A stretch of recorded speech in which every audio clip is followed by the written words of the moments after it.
Nobody likes a sloppy box. If you've ever dealt with the sloppy box, go ahead and hit that like button. Guys, welcome back to the BoxBuilder Breakdown. Subscribe below. It helps us out.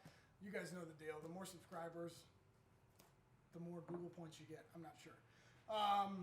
Welcome to the BoxBuilder Breakdown. If this is your first time on the BoxBuilder Breakdown, what we do here is we order direct-to-consumer brands here to the office. I unbox them and just give you live stream of consciousness about what I see as a 20-year box industry vet, about things that can be done better, things that were done well for these direct-to-consumer brands, and maybe you can use them on your direct-to-consumer packaging journey.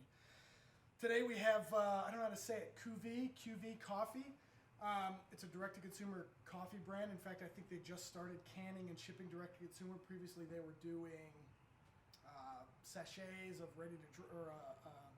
freeze-dried coffee and bags of coffee. But now we have a shipment in this sweet, sweet box here. So yeah, let's get started. I want to point out a few things first.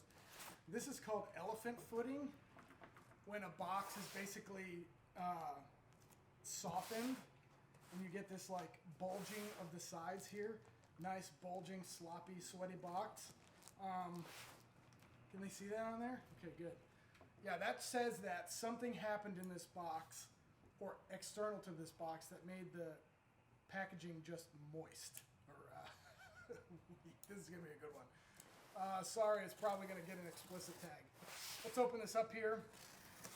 It's hard to say whether what's inside is going to be damaged. I think it's probably going to be fine because the amount of padding it seems like it's on this box, it should be fine. We have no affiliation with these guys. I just got hit with an Instagram ad, which is like 90% of how we do this. I just get Instagram ads.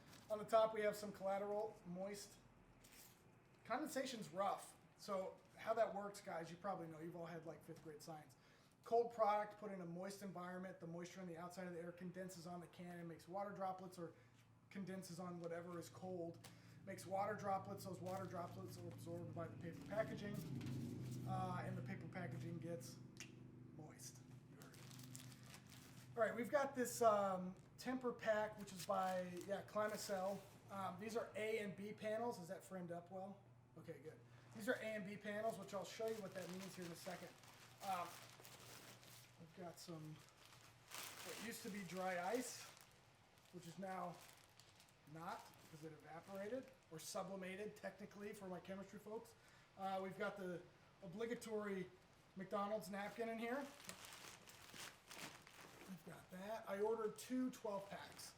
And then this is probably a box for dry ice. Yeah, so this is another form of dry ice. In fact, it's still in there. See that?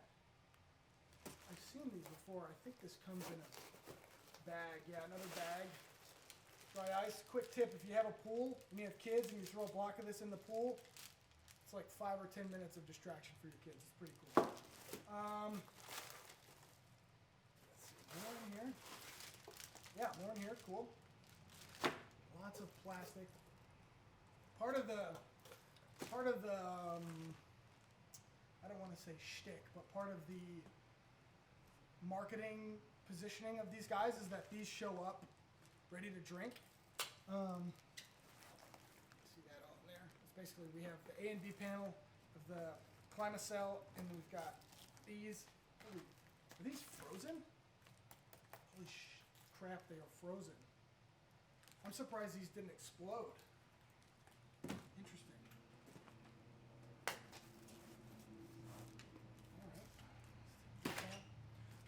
Back to what I was referring to as A and B panel here. So you've got these Climacell packages come in sort of fixed sizes. So you've got an A panel, which is this, and can you see the whole like U there? Okay. And then you've got a B panel, which is this. So together they make a cube, right? And they're sold in stock sizes.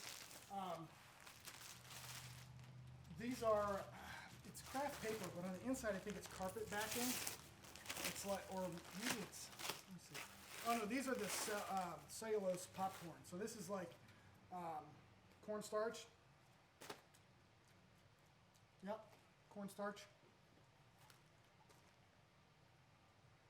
Yeah, so these are fully compostable, biodegradable. It's a great solution.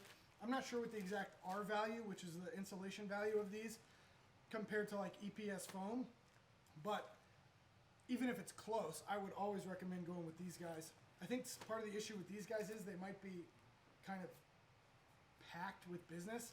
We tried reaching out to them to supply these to a couple of our customers and never heard back from them. So I think they probably have as much business as they can handle now. So if you're thinking about using these guys, you might want to reach out way, way, way in advance because they may have a production backlog. I don't know.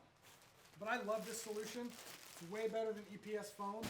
And there's another solution on the market that's sort of like a greenwashed solution that uses similar polyethylene, or this is probably low density polyethylene, and it's it's carpet backing, so it's like cottony stuff inside of a similar cell like this. I don't think that is as sustainable as this stuff is, but maybe somebody can prove me wrong in the comments below. If you know which is better, let me know. I should typically just say no plastic of any kind. There's a lot of stuff. But candidly, it's very impressive that these showed up. God, I'm making a mess. That these showed up frozen. We've got a shrink wrapped tray in a, is this glued or is this hand set up? This is a glued tray. Yeah, okay. So this glued tray, a lot of ice, cans, just solid, frozen solid. Nitro Cold Brew Black. That is really interesting. The energy they use to freeze these solids is crazy. Look at that, frozen solid. Ooh, this one's leaking. Look at that. You see that? Little bubbles, interesting. That nitrogen is coming out. Oh, I guess you can probably hear it here. It almost sounds like it's boiling. Damage. When you have cans that are touching each other, apparently even when they're frozen, they can dent on each other. Although, to be fair, these are so solid, I don't think there's actually any denting. That looks like it might be an issue with the can lid, because the lids are actually put on after the fact, if you've seen canning happen. Very impressed. These are literally frozen solid. I've never seen that. Usually you get to a point with a can where it blows up, but not these guys. I wonder how that works when they thaw, if they end up going through a weird, like, close to blowing up phase. Interesting. The cans, there's a few dents in here, which tells me maybe they fill these and then they flash freeze them. And maybe they talk about that on their website, I'm not sure. But whenever you're shipping cans shoulder to shoulder like this, you run the risk of them denting, right? Because in transit, the biggest enemy of cans is themselves, much like glass. You don't want glass to touch itself. It's not as fragile, obviously, with aluminum cans, but that's what causes a lot of the denting. Cannot get over that. Isn't that weird? It's like pool balls. It doesn't make sense that these will make that sound. Crazy. Let's go here. We'll do this one. Same deal. Shrink wrap tray. These are glued trays, and I should probably take that apart. We're now offering stock glued trays for beverage brands. You can get them plain, but the real value is we're doing them digitally printed, and so you can get machine-made glued trays that are actually erected on your canning and pack-out line with full custom graphics. So reach out to the team here, info@giverpack.com, if you're interested in that. This is like standard. It might even be 23 ECTB flute, glued tray. You know what? This one actually may be, this looks like this might not be glued on machine. This is an outfold tray. So these are actually provided glued to the supplier, not glued on machine. I don't believe. Could be wrong, but I think these are probably glued when they arrive. And they just like a Dunkin' Donuts tray. They arrive like this and they pop up. Anyways. we're ready to be caffeinated AF. Yeah, so this was Cuvee Coffee. I mean, in terms of a flute score, there's no branding, so there's some points deducted for that. The product arrived fine.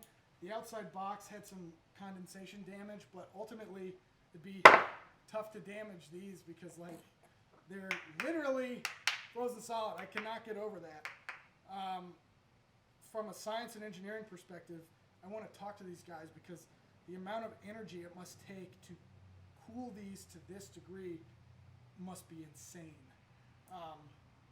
So yeah, that was Cuvee Coffee. I should have probably known that beforehand. This was a BoxBuilder Breakdown. If you have a brand that you would like to see, comment below. Let us know what it is. We'll buy it, and if we get in touch with you, we'll send it back to you free of charge as a thank you for commenting below. I'm going to go get caffeinated. Thanks for stopping by.